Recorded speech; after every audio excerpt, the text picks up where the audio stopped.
Yurtimizning barcha joylarida bo'lgani kabi Bag'dod tumanida ham yasharish, yangilanish, mehr va oqibat ayyomi Navro'z umumxalq bayrami bo'lib o'tdi.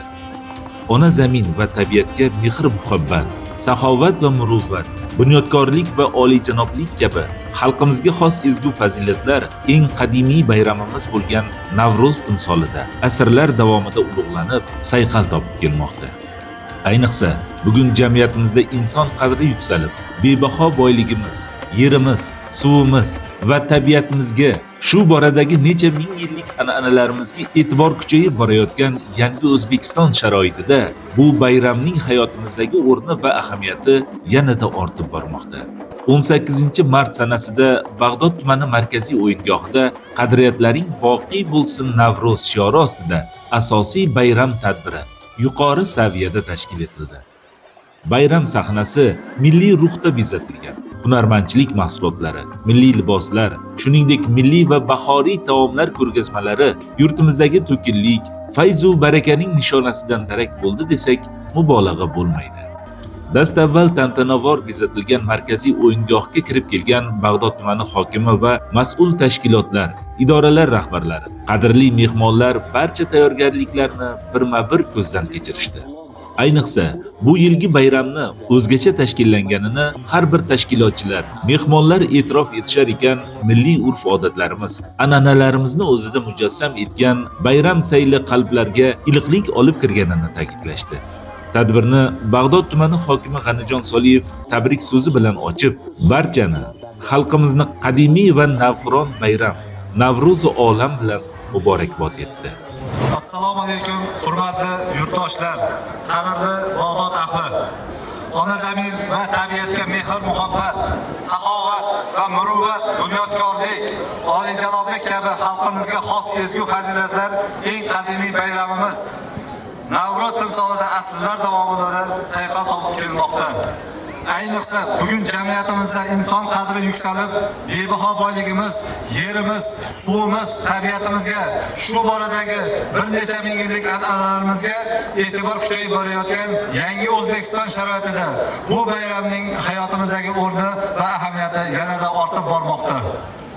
Ana shunday noyob fazilatlar bilan bugun ham ezgulik va taraqqiyotga xizmat qilayotgan Birlashgan Millatlar Tashkiloti tomonidan xalqaro bayram sifatida e'tirof etilgan Navro'zi olamning beqiyos ahamiyatini hisobga olib, ushbu ayyomni yurtimizda amalga oshirilayotgan o'zgarish va yangilashlarga mos holda bu yil Navro'z bayramini qadriyatlaring boqiy bo'lsin Navro'z shiori ostida barcha qishloqlarimizda umumxalq sayllari tarzida o'tayotgani va muqaddas Ramazon oyiga to'g'ri kelganligi unga o'zgacha fayz va shukuh bag'ishlamoqda.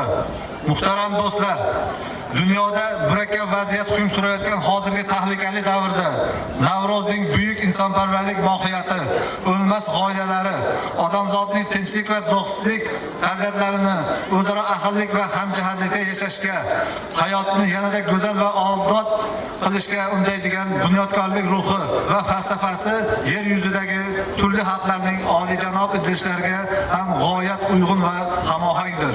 Doshqozonlarda sumalaklar pishirib, dasturxonlarga bebaho ne'matlar tortilib, sayl va tomoshalar qilinmoqda. Shu yorug' kunlarga yetkazgani uchun shukronalar aytilmoqda.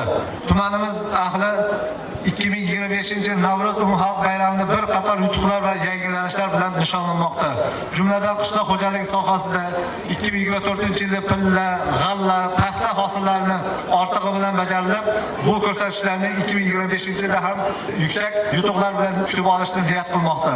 Aziz bag'dodliklar va o'zaro mehr-muhabbat, saxovat va muruvvat ko'rsatish, tabarruk keksalarimizni yo'qlash, nogironlar, yordamga muhtoj insonlar holidan xabar olish, hasharlar o'tkazib yurtimizni yanada obod qilish kabi savobli ishlarimizni Navro'zga yanada fayz bag'ishlamoqda. Bugungi fidoyi dehqon va fermerlarimiz katta orzu-umid bilan yangi mavsumni boshlamoqdalar. Barchamiz ularni chin dildan tabriklab, yilimizda qutlug' kelishini, hosilimiz bol bo'lishini tilab qolamiz. Barchangizga Navro'z ayyom yana bir bor muborak bo'lsin. E'tiborlaringiz uchun rahmat. Bayram sahnasida madaniyat bo'limi ijodkor va san'atkorlari tomonidan tayyorlangan adabiy musiqiy dastur yig'ilganlarga havola etildi.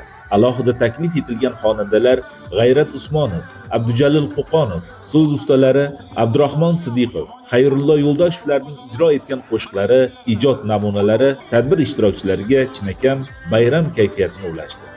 Shu kuni osh tanlovi, rasmlar tanlovi, bayramdagi eng yaxshi ishtirok bo'yicha ko'rik tanlov g'oliblari baholanib, sovg'alar va tashakkurnomalar bilan taqdirlandilar. Tumanimizning barcha mahallalarida, jamoalarda Navro'z shukuhi davom etadi. Toshqozonlarda sumalak pishirib, dasturxonlarga bahor ne'matlarini tortib, sayl tomoshalar qilinmoqda. Aholimiz shu yorug' kunlarga yetkazgani uchun shukronalar aytishmoqda.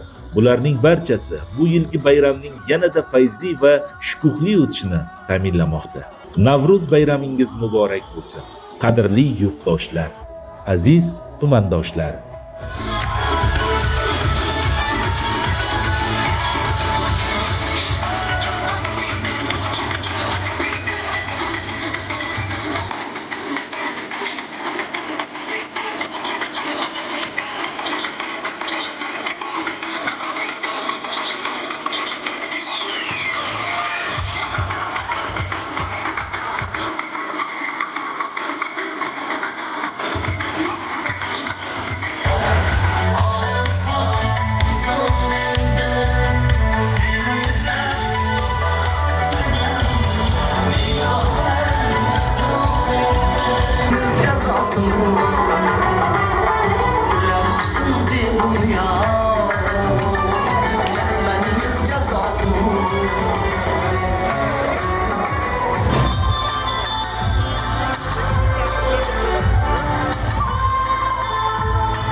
Bugun kelib mana shu yerda shuncha ayollar, yigitlarimiz, yoshlarimiz farzandlari bilan kelganlarini ko'rib, kayfiyatlar ko'tarildi.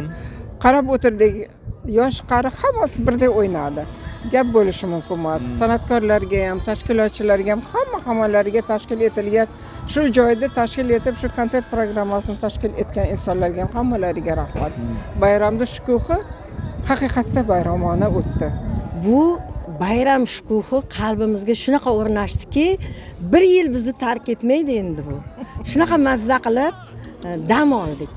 Rahmat, har kunimiz Navro'z bo'lsin. Mana hozir gapirib o'tishda Navro'z bayrami azaliy, qadimiy ko'hna bayramlarimizdan biri hisoblanadi.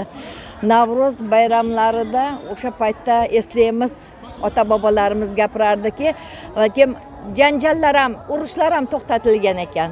Bundan tashqari mahalla ko'ylarda urushganlar yarashgan, gina qudrat unutilgan, mahallalarda bemorlarning holidan xabar olingan bir mehr saxovat bayrami hisoblanadi-da. Mana bugun tumanimizda Navro'z bayrami nishonlandi. Katta kichik hamma qatnashdi. Juda ham chiroyli bayram. Men butun yurtdoshlarimizni yasharish, yangilanish, poklanish bayrami hisoblangan Navro'z ayyomi bilan samimiy muborakbod etaman. Mana bugungi Navro'z bayramimiz shunaqa bir ulug' ayyom kunlarda o'tyapti. Yaqinlashib kelayotgan Qurbon hayiti bilan vatandoshlarimizni hammasini samimiy muborakbod etaman. Bu bahor bayramini Navro'zni hamma bayramlardan ko'ra yaxshi ko'raman. Chunki bahor bayram bu Navro'z yangi kun, yangi hayot, yangilanish, yangi umr degani bu. Shuning uchun bu umumxalq bayrami hammamiz uchun juda ham bir unutilmas bayram hisoblanadi. Bugungi kun ham biz uchun hammamiz uchun unutilmas bo'ldi. Ajoyib bayram bo'ldi.